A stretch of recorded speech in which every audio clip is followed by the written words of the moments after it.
За товчон батарей хэрв хүний биед орвол ямар эрсдэл үүсэх вэ гэдгийг энэ бичгээр харуулъя.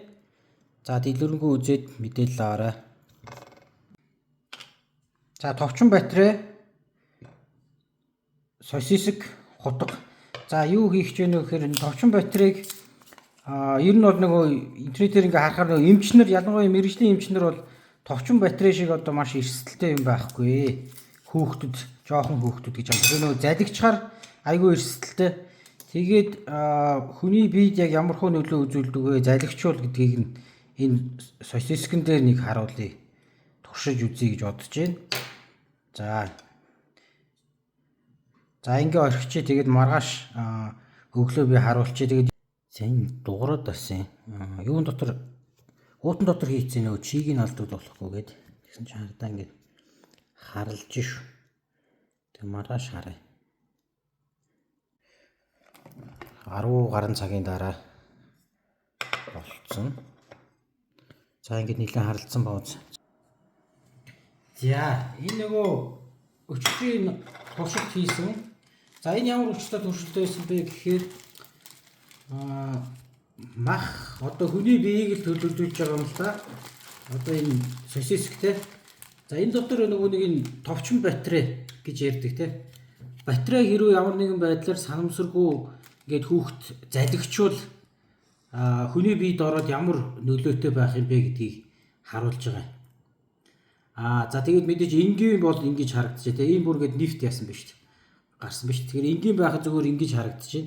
Гэтэл энэ батарейтай холилдчихоор ийм болчихж байна. Тэгээ энэ дотор батарей байгаа шүү. Энийг баг одоо ч тэр урвал нь явагдаад байх шиг байна. За тэгэхээр энэний гол мессеж нь энэ маш энгийн туршилт байгаа. Тийм болохоор гол мессеж нь ерөөсөө нөгөө нэг энэ батарей бол маш эрсдэлтэй.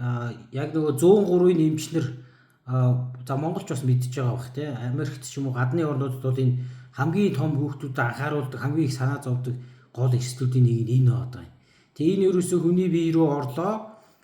Тэгээд хаана байгаагаас хамаарат устдаа чихтэй орчинд яг энэ нөгөө цахилгаан өөрөө яг электролиз гэж энэ батарей өөрөө урвалыг үүсгэдэг байгаа. Тэгээд ингээд одоо хагалгаа хийгээд авсан байсан ч энэ нөгөө нэг өвчтсөн эсн нэгэд юу яагаад байж байна. Яагаад гэвэл энэ дээр шүлт үүсчихэд байгаа. Яагаад шүлт үүсэж байгаа вэ гэхээр маш энгийнээр би энэ дээр зураг тайлбарлаад өгчээ. За одоо энийг ингээд хүний одоо бие ч юм уу за энэ сосиск гэдэг ингээд бодчихъя. Тэгээд ингээд батарей. Саяны батарей. Батарей чи өөрөө юу байж байгаа те? Нэг талдаа хасах цэлгүүдтэй, нөгөө талдаа нэмэх цэлгүүдтэй байгаа. За тэгэхээр энэ бол баг бүгд мэдчихэж байгаа. Ямар ч батарей нэмэх хасах хоёр цэлгтэй гэдэг те.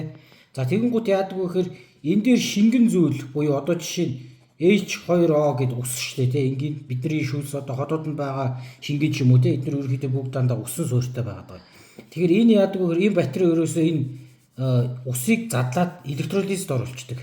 Электролиз гэж химийн одоо урвал задралд оруулцдаг. Тэгэхээр энэ өөрөө ийм болж задарч байгаа. За тэгэхээр OH гэдэг та нөгөө химийн хичээл дээр санаж байгаа бол энэ бол хүч шүлт гэж байна. Тэгэхээр шүлт ерөөсөө энэ бол яг шүлтэн үүссэн учраас энэ одоо махыг ерөөсөө ингээд юу болчихж байгаа, идчихэж байгаа. Тэгээ ялангуяа яг ингээд анзаарах юм бол энэ нөгөө хасах цэнэгтэй талдаа илүү идэгдсэн байгаа. Тэгэхээр энэ хүчтэй шүлт үүсгэсэй гэсэн үг. Тийм болохоор энэ ерөөсөө хүний бие рүү орлоо. Авцсан байсан ч дараа нь ингээд энэ юу байж гин. Тэгээд нөгөө нэг хүүхдийн ч юм уу хүний яг хаана ингэж тэглэснээс хамаарат хотоогд ч юм уу гэд идээд бүр ингээд яачтай юм бэ? Түлчтэй юм байна.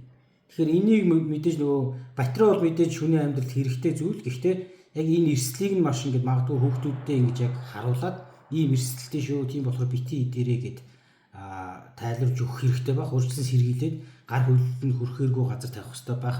Тэгээд энэ эрсдлийг бас нөгөө манад батарей үйлдвэрлэдэггүй. Гэхдээ батарей үйлдвэрлэдэг улсууд бол бас юу гэдэг юм бэ? Ойлгож мэдээд аюултай байгаа учраас гээд ингээ хазгад нөгөө маш гашуу муухан амттай болгоцсон юм байна. Үйлдвэрлэдэг болчих. Тэр нь жоохон үнэтэй. Гэхдээ тэр нь мэдээж маш том эрсдлээс сэргийлж байна те. Тэгэхээр тийм бас байдаг, тийм батарейнууд бас байдаг юм байна. Одоохондоо бол яг тийм байдгүй. Манад тэр нь яг ороод ирсэн үгүй гэдэг бас сайн мэдэхгүй байна. За тэгээ олон юм ярих гэрэд яг ийм бол ийм эрсдэл байна. Энийг тэгээд хүүхдүүдтэй бас үзүүлээрээ Нэг бол энэ бичлэгийг үзүүлчих болно, нэг бол зөвөр өөрсдөө ингээл тестэлчих болно. Тэгээ бас нэг шинжлэх ухааныг бас давхар сургаад авч जैन те технологи, химийн процессыг бол бас мэдээд авч जैन инженеэр. За тэгээ би гараа угаа энэ бас нэг шүлт үүссэн байгаа болохоор. Тэгээ энэ бол ер нь бол төлөвлөлт, химийн төлөвлөлт гэсэн үг.